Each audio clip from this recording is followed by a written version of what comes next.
Karthigai Deepam serial March 8 நாளைக்கான எபிசோடில் என்ன நடக்கலாம் அப்படிங்கிறத ஒரு குட்டி ப்ரோமோவாக பார்க்கலாங்க. தீபா பாடுறதுக்காக நல்லபடியாக ப்ராக்டிஸ் எல்லாம் முடித்து அதுக்கப்புறம் பாடுறதுக்கும் ரெடி ஆகிட்டாங்க. ரொம்பவே சந்தோஷமாக அழகான புடவை கட்டி அதுக்கு மேட்சிங்காக அவங்க அப்பா அம்மா வாங்கிட்டு வந்த நகையெல்லாம் எடுத்து போட்டுக்கிட்டு, சார் எனக்கு இது மேட்ச் ஆகுதா அப்படின்னு கார்த்திகிட்ட கேட்கவும், கார்த்தியும் சூப்பராக இருக்குங்கிறாங்க.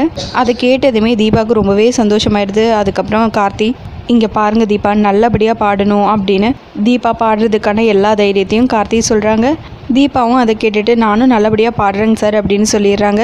இன்னொரு பக்கம் தீபாவோட அப்பாவுக்கு திடீர்னு திரும்ப ஒரு அட்டாக் வரவும் ஜானகி மைதிலி எல்லாரும் ரொம்பவே பயந்து போய் ஹாஸ்பிட்டல் கூட்டிகிட்டு வராங்க.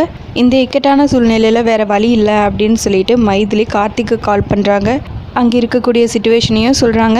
அதை கேட்டதுமே கார்த்தி, இந்த விஷயம் இப்போதைக்கு தீபாவுக்கு தெரிய வேணாம், அவங்களோட ஆசை கனவு எல்லாமே நல்லபடியாக பாடணுங்கிறது தான், இப்படி ஒரு சான்ஸ் அவங்களுக்கு கிடைக்காதாங்கிறதுக்காக தான் இவ்வளோ நாள் அவங்க வெயிட் பண்ணிகிட்டு இருந்தாங்க.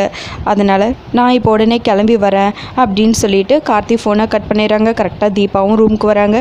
தீபா, நீங்கள் நல்லபடியாக பாடுங்க, எனக்கு முக்கியமான ஒரு வேலை இருக்குது, நான் அதை முடிச்சுட்டு வந்துடுறேன் அப்படின்னு கார்த்தி சொல்லவும், அப்போ சார் நான் பாடும்போது நீங்கள் அங்கே இருக்க மாட்டிங்களா அப்படின்னு தீபா கேட்க, அந்த வேலையை முடிச்சதுமே நான் கண்டிப்பாக வந்துடுவேன் தீபா அப்படின்னு கார்த்தி சொல்லிவிட்டு அங்கேருந்து கிளம்பிடுறாங்க. ஏதோ முக்கியமான வேலையாக இருக்கும் போல இருக்குது அப்படின்னு தீபாவும் யோசிச்சுக்கிட்டே அருணாச்சலம் அபிராமிக்கிட்டேலாம் அவங்க பாட போகிற விஷயத்த சொல்லி ரொம்ப சந்தோஷமாக கிளம்புறாங்க தீபா. அப்போ மீனாட்சியும் தீபாவுக்கு விஷ் பண்ணுறாங்க, நல்லபடியாக பாடணும்னு. தீபா ரொம்பவே சந்தோஷப்படுறாங்க. கார்த்தி கரெக்டாக ஹாஸ்பிட்டல் ரீச் ஆகிடுறாங்க. அதுக்கப்புறம் மைதிலிக்கிட்டேயும் ஜானகிக்கிட்டே பேசுகிறாங்க.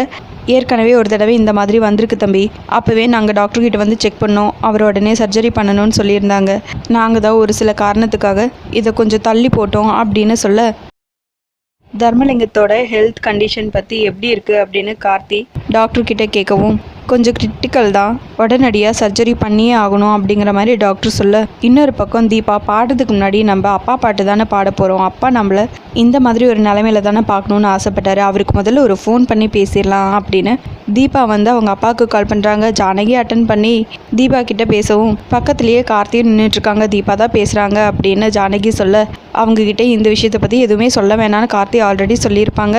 அதுக்கு ஏற்றபடியே ஜானகி தீபா கிட்ட பேசிகிட்டு இருக்க, நான் அப்பா கிட்ட பேசணுங்கிறாங்க தீபா, அப்பா முருகன் கோயிலுக்கு போயிருக்காருமா அப்படின்னு சொல்லி சமாளிக்கிறாங்க ஜானகி.